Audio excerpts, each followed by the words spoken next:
खबर यह है, लोकसभा चुनाव के लिए भाजपा की एक और लिस्ट जारी हो गई है और इसमें जो सबसे बड़ी सीट आई है सामने वो मैनपुरी की आ गई है। यानी डिंपल यादव के सामने अब भाजपा उतार रही है जयवीर सिंह ठाकुर को। उनको मैदान में उतारा गया है। तो ये मुकाबला कैसा होगा इसकी हम बात करेंगे। कौशाम्बी से विनोद सोनकर बीजेपी के उम्मीदवार हैं।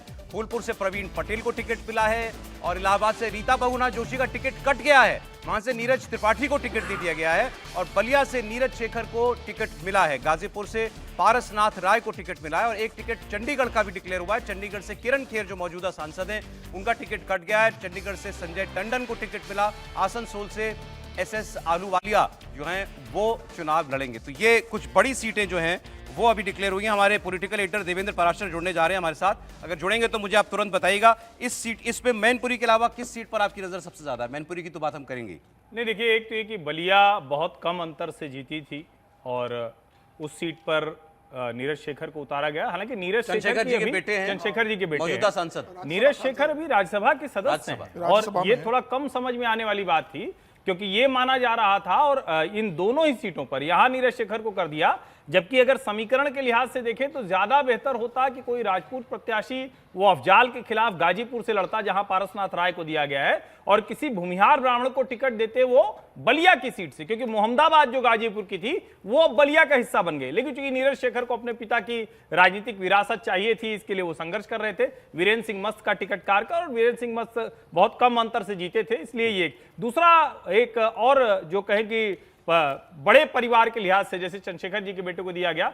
इलाहाबाद सीट से नीरज त्रिपाठी को टिकट दिया गया है। नीरज त्रिपाठी मेरे ख्याल से अभी एडिशनल एडवोकेट जनरल हैं उत्तर प्रदेश सरकार के और पूर्व राज्यपाल विधानसभा अध्यक्ष केशरीनाथ त्रिपाठी के बेटे हैं नीरज त्रिपाठी। उनको इलाहाबाद सीट से टिकट दिया गया। प्रवीण पटेल वहीं के विधायक तो बताइएगा से उनको लोकसभा का टिकट दे दिया। विनोद सोनकर पहले से सांसद है। आप चंडीगढ़ की जो सीट है, अरे मैं एक अपडेट अपने पॉलिटिकल एडिटर से ले लेता हूं। देवेंद्र पराशर जुड़ गए हमारे साथ।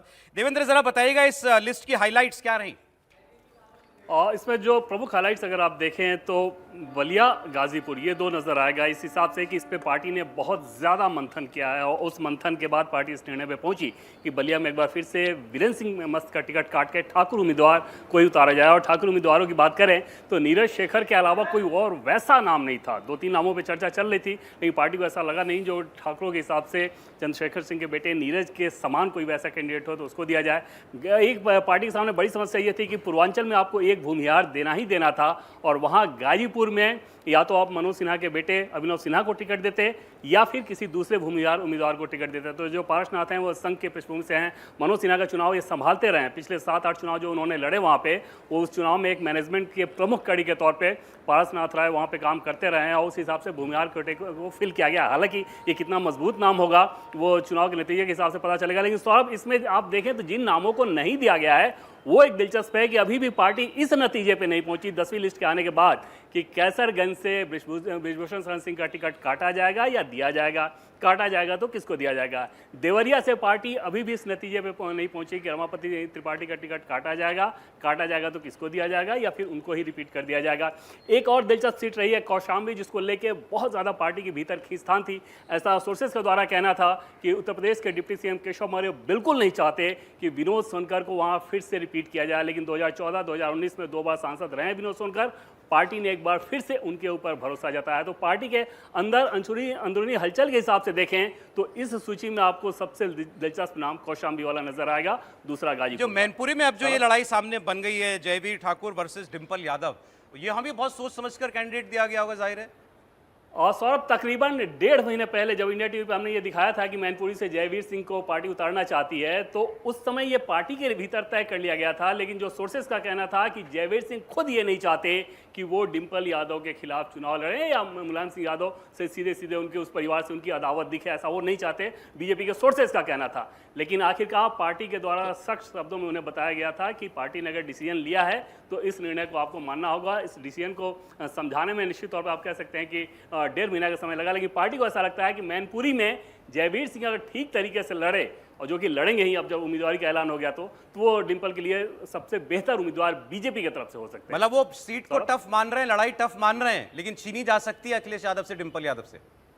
हाँ, और उसके लिए वो सबसे ज़्यादा मुफीद जयवीर सिंह को ही मान रहे थे कि क्योंकि जयवीर सिंह का वहाँ पे लोकल में इम्पैक्ट बड़ा अच्छा है और क्योंकि वो उस खेमे से पहले रहे हैं तो बहुत सारे इनके लोग उधर हैं जो कि चुनाव में बहुत ज़्यादा ज़रूरत पड़ती है। तो उस हिसाब से उस इक्वेशन को देखते हुए बीजेपी ने काफ़ी पहले तय कर लिया था कि वहाँ से जयवीर सिंह को ही उतारना है, क्योंकि उनके तरफ से लगातार इच्छा जताई जा रही थी, इसलिए इसमें इतना लंबा समय लगा। ये गाजीपुर का भी पूछना चाह रहा हूं आपसे, पारसनाथ राय अफजाल अंसारी के सामने। हाँ बिल्कुल जी। हाँ, निश्चित तौर पर सौरभ वो एक सरप्राइज नाम आपको नजर आएगा, क्योंकि पिछले दिनों आप जितने भी रिपोर्ट्स आपने देखे होंगे जो आमतौर पे कयासबाजी या चर्चाएं होती हैं कि इनका नाम चल रहा है, इनका नाम चल रहा है, उसमें से कहीं भी ये नाम नहीं आया होगा। एक व्यक्ति भी गाजीपुर का ये नहीं बताया होगा आपको कि पारसनाथ राय को टिकट दिया जा सकता है। लेकिन जैसा कि पहले मैंने आपको बताया कि मनोज सिन्हा के चुनाव प्रबंधन में इनका बहुत अहम रोल हमेशा से रहा है। संघ के स्वयंसेवक हैं और मूलतः ये संघ के स्वयंसेवक ही हैं, बाद में चुनावी उसमें ये मैनेजमेंट का काम उस रूप में देखते थे। तो आप समझ सकते हैं कि किसका आशीर्वाद रहा होगा जिसके चलते उन्हें टिकट मिला। जोर आजमाइश बहुत ज़्यादा थी। कहा यह जा रहा था कि योगी आदित्यनाथ ये चाहते हैं कि अगर भूमिहार को ही देना हो तो कृष्णानंद राय के परिवार में उनके बेटे या उनकी पत्नी अलका राय को दे दिया जाए। दूसरी तरफ बलिया से कोशिश ये कर रहे थे उपेंद्र तिवारी की बलिया सीट भूमिहार को दे दिया जाए और वो सीट उनको मिल जाए। तो ये जोर आजमाइश बहुत ज़्यादा चली, लेकिन आखिरकार पार्टी को क्योंकि एक भूमिहार को देना था, मनोज सिन्हा के बेटे अभिनव सिन्हा को नहीं देना था परिवारवाद के चलते, तो उस अदरवाइज सर्वे में जो नाम आया था गाजीपुर के सर्वे में उसमें 2 ही नाम आया था। पहला नाम मनोज सिन्हा, क्योंकि वो जम्मू कश्मीर के उपराज्यपाल हैं, वो भूमिका ज़्यादा महत्वपूर्ण है केंद्र सरकार के हिसाब से, पीएम मोदी और अमित शाह के हिसाब से, तो उनको उसी रोल में अभी रखा जाएगा। दूसरा नाम आया था उनके बेटे अभिनव सिन्हा को, जो कि इंजीनियरिंग बैकग्राउंड से इंजीनियर है मूलतः, उनके नाम को दे दिया जाए। परिवारवाद की समस्या के चलते शायद पार्टी ने वो निर्णय नहीं लिया होगा। उसके बाद तीसरा नाम ये पारसनाथ अब जो सीटें नहीं आई हैं अभी तक, जरा उस व्यूअर्स वो भी आपसे जानना चाह रहे हैं। देवेंद्र, इसमें आपने कैसरगंज की बात बताई, बृजभूषण शरण सिंह को लेकर के डिलेमा क्या है ये बताइएगा। रायबरेली अभी भी ना तो कांग्रेस ने दिया है ना भाजपा दे पाई है अभी रायबरेली में। रायबरेली को लेकर क्या सोच चल रही है वहां पर? भी चर्चाएं कि शायद प्रियंका गांधी वहां से उतर जाएं। एक अखिलेश यादव के परिवार की एक और सीट फिरोजाबाद है, फिरोजाबाद डिक्लेयर हो गई सपा की तरफ से शायद। फिरोजाबाद बीजेपी से नहीं हुई अभी, नहीं फिरोजाबाद नहीं भाजपा ने डिक्लेयर नहीं, सपा की बात कर रहा हूं, सपा की। फिरोज जी देवेंद्र, और इसमें आप देखें तो कैसरगंज की बात सबसे पहले सौरभ कर लें तो कैसरगंज में बीजेपी के सामने 2 स्थिति है। पहली स्थिति तो ये है कि बीजेपी नेताओं को पता है कि बृजभूषण शरण सिंह पे जो आरोप लगाए गए, उन आरोपों के पीछे राजनीति ज़्यादा बड़ी वजह थी। बृजभूषण का ज़मीन पे प्रभाव है, कार्यकर्ता और लोग उनके पास हैं, कई सारे चुनाव का अनुभव है, तो पार्टी ऐसे व्यक्ति को खोना नहीं चाहती। दूसरी तरफ 18 तारीख को, इसी महीने की 18 तारीख को उनके मामले में कोर्ट का डिसीजन आना है। तो अब समझा जा सकता है कि कोर्ट का डिसीजन अगर प्रतिकूल आ गया और उनकी उम्मीदवारी का ऐलान कर दिया जाता तो कितनी बड़ी समस्या होती। दूसरी एक उलझन ये है पार्टी के सामने कि जिस दिन बृजभूषण शरण सिंह के टिकट का ऐलान कर दिया जाए कोर्ट के निर्णय से पहले, उस परिस्थिति में आप समझ सकते हैं कि मीडिया में एक बार फिर से वो सारे आरोप उछलेंगे और वहाँ पे हरियाणा में खासतौर पर, उत्तर प्रदेश में इसका कोई नुकसान नहीं होना है, लेकिन हरियाणा में पार्टी को इसका नुकसान उठाना पड़ सकता है। वहाँ पे जाटों के भीतर नाराजगी की एक और वजह ये भी फिर से हो सकती है, ताज़ा हो सकती है। तो उससे बचने की कवायद अभी तक नजर नहीं आ रही है, लेकिन सोर्सेज का ये कहना है कि बृजभूषण शरण सिंह इस बात पे अड़े हुए हैं कि उनकी पत्नी को नहीं, उन्हें ही टिकट दिया जाए। पार्टी के भीतर सौरभ इस बात को लेकर बिल्कुल सहमति है कि अगर बृजभूषण शरण सिंह का टिकट काटा जाए तो उनकी पत्नी को दिया जाएगा, लेकिन बृजभूषण ऐसा नहीं चाहते। वो चाहते हैं कि ये चुनाव उन्हें ही लड़ने दिया जाए। रायबरेली में प्रियंका गांधी का इंतजार किया जा रहा है, अन्यथा पार्टी के भीतर एक सहमति थी कि मनोज पांडे को वहां पर उम्मीदवार बनाया जाए, लेकिन क्योंकि कांग्रेस पार्टी ने अपने तुरुप के पत्ते अभी वहां पे नहीं चले हैं, जिसके बारे में बीजेपी को अंदाजा हो रहा है कि कहीं प्रियंका गांधी को लड़ाया जाए, क्योंकि अगर प्रियंका को लड़ाया जाएगा तो फिर बीजेपी भी एक सरप्राइज कैंडिडेट के तौर पे सोच विचार करना शुरू करेगी और उस लिहाज से अभी इंतजार किया जा रहा है। जी देवेंद्र, बहुत शुक्रिया देवेंद्र, आपका ये लिस्ट जो है आपने इसकी पूरी हाइलाइट्स हमको बताई हैं। रायबरेली की हम लोग क्योंकि बात कर ही रहे हैं कि शायद प्रियंका लड़ जाए, उन्होंने क्लियर कर दिया कि बीजेपी भी इंतजार कर रही है। अरे इस पर अपर्णा यादव का एक स्टेटमेंट हमारे पास है। अपर्णा यादव ने कहा पार्टी कहेगी तो मैं प्रियंका गांधी की, अगर वो प्रियंका लड़ती हैं तो उनके खिलाफ मैं रायबरेली से लड़ने के लिए तैयार हूं। जरा सुना दीजिए अपर्णा यादव की बात।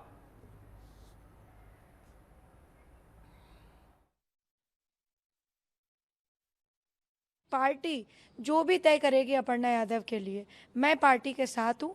जहाँ तक प्रियंका गांधी और कांग्रेस पार्टी का सवाल है, कांग्रेस पार्टी का उत्तर प्रदेश में और पूरे भारतवर्ष में एक तरह से समाप्त हो चुकी है यह पार्टी। इस पार्टी की जन विरोधी और जन जो मुझे लगता है कि भ्रमित करने वाली जो बातें हैं वो सबको पता चल चुकी है। और जिस प्रकार के इनके मैं समझती हूँ कि भाषणों में महिलाओं के प्रति इनके लीडर्स की जो बातें देखने में आई हैं, सुनने में आई हैं, इससे सबके जो है जो थोड़ा भी मुझे लगता है कि पढ़ा लिखा व्यक्ति है और जो थोड़ी भी संवेदना रखता है, और मैं समझती हूँ हमारे भारत में अब नवरात्र शुरू हो गया है, सभी महिला शक्ति और शक्ति की उपासना करने में जुटे हुए हैं।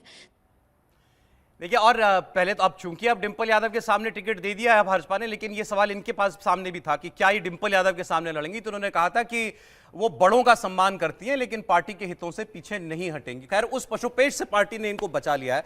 अब सवाल ये कि रायबरेली में क्या प्रियंका गांधी आती है या नहीं आती, बीजेपी वेट कर रही है। देखिए, कांग्रेस में जिस तरह का मंथन चल रहा है, ये तो हो ही सकता है कि वहां पर जो आपको लगता है? बिल्कुल हो सकता है, क्योंकि अभी तक ना डिक्लेयर करना उस सीट को, वो काफी ये दिखाता है कि वो पार्टी के भीतर ये मंथन चल ही रहा होगा। दोनों पार्टियां एक दूसरे का इंतजार कर रही हैं कि पहले ये दे दे, पहले वो दे दे। नेचुरल भी है कि देखिए, बीजेपी को एक अवसर नजर आ रहा है कि वो रायबरेली जो है वो कांग्रेस से छीन सके इस बार, और कांग्रेस को ये लग रहा है कि क्या वो गांधी परिवार से इतर जो रायबरेली जो है उसे बचाए रख सकती है। तो ये दोनों में अब मेनका गांधी ने भी रिएक्शन दिया है इस पर। राहुल बोलती नहीं है अक्सर वो गांधी परिवार के ऊपर, उन्हीं का परिवार है। वो आएगी, अगर वो बयान आएगा तो हमको जरा आप सुनवाइएगा। अब ये लिस्ट जो है सामने आ गई है, डिंपल यादव वाला कॉन्टेस्ट अच्छा बन गया है।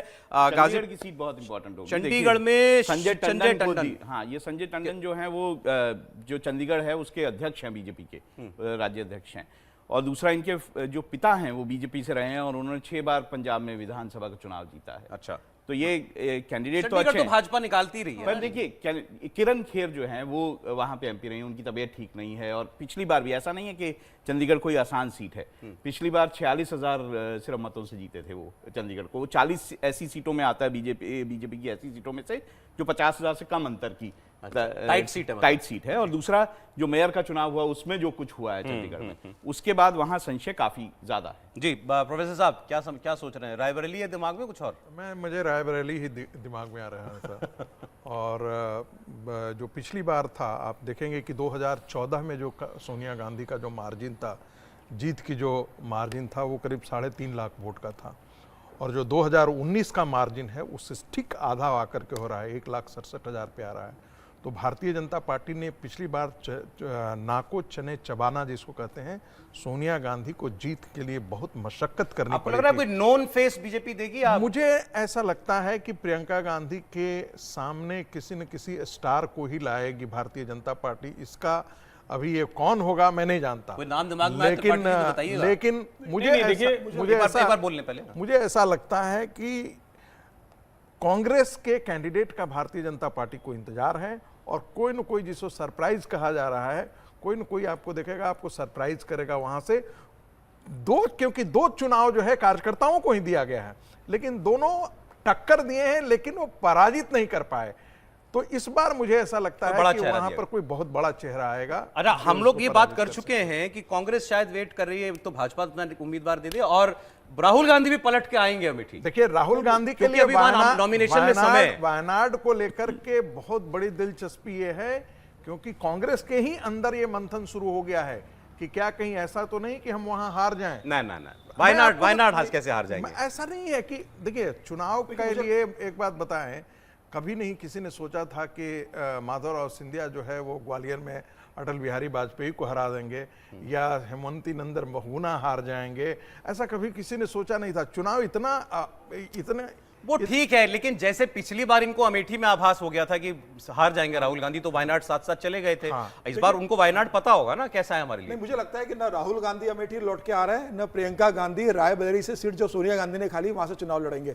अगर गांधी परिवार के इन दोनों का लड़ना तय होता तो पार्टी, मुझे लगता है, पहले घोषित कर देती, या पार्टी के प्रवक्ता या राहुल गांधी और प्रियंका गांधी संकेतों में इस बात का जिक्र कर देते कि वो चुनाव लड़ने वाले। ये तय है कि दोनों वहां से चुनाव नहीं लड़ेंगे। रही बात अपर्णा यादव की, तो मुझे लगता है कि अपर्णा यादव को भारतीय जनता पार्टी वहां से चुनाव नहीं लड़वाएगी, किसी अपने स्थानीय कार्यकर्ताओं को ज्यादा स्पेस देगी, क्योंकि अपर्णा यादव को इतनी बड़ी नेता नहीं है। वह 2017 में लखनऊ कैंट से चुनाव, लेकिन उनको ला करके बीजेपी ने इतने समय से रखा हुआ पार्टी में, कुछ दिया नहीं है। जरूरी नहीं है ना कि आप आए तो आपको आते पार्टी लोकसभा चुनाव दिलवा देगी। आप समाजवादी पार्टी से, समाजवादी के गढ़ में आपको लखनऊ से लड़वाया था चुनाव, आप बहुगुणा के खिलाफ चुनाव हार गए 2017 का विधानसभा चुनाव। और ये कोई जरूरी नहीं है कि आप वहां हार गए। ब्रेक लेना पड़ेगा, लेकिन आप कुछ कह रहे थे आप। मुझे इसकी संभावना बहुत कम लगती है। एक तो ये कि मेरा ये मानना है कि राहुल और प्रियंका हर हाल में अमेठी और रायबरेली से चुनाव लड़ने जा रहे हैं। अच्छा, ये मुझे 100% लगता है, इसमें जरा सा भी संदेह नहीं दिखता।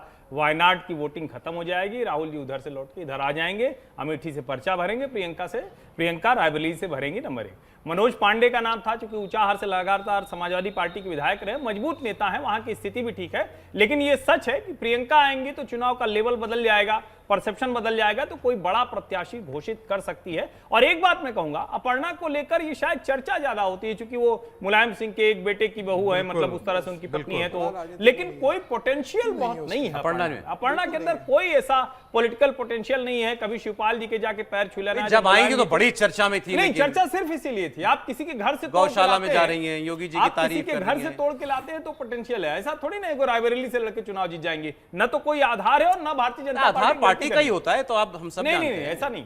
अगर पार्टी के साथ नेता में कुछ है ही नहीं, दम ही नहीं है, तो कितना लड़ पाएगा पार्टी? तो मुझे नहीं लगता कि अपर्णा में कोई ऐसा अलग से पोटेंशियल है कि वो जाएंगे और रायबरेली में हरा देंगे। चलिए, अच्छा, यूपी की बात हो गई, दिल्ली में केजरीवाल की बात हो गई, अब जरा हम आपको महाराष्ट्र का हाल बता देंगे। महाराष्ट्र बहुत इंटरेस्टिंग हो गया है व्यूअर्स, बहुत दिलचस्प हो चुका है।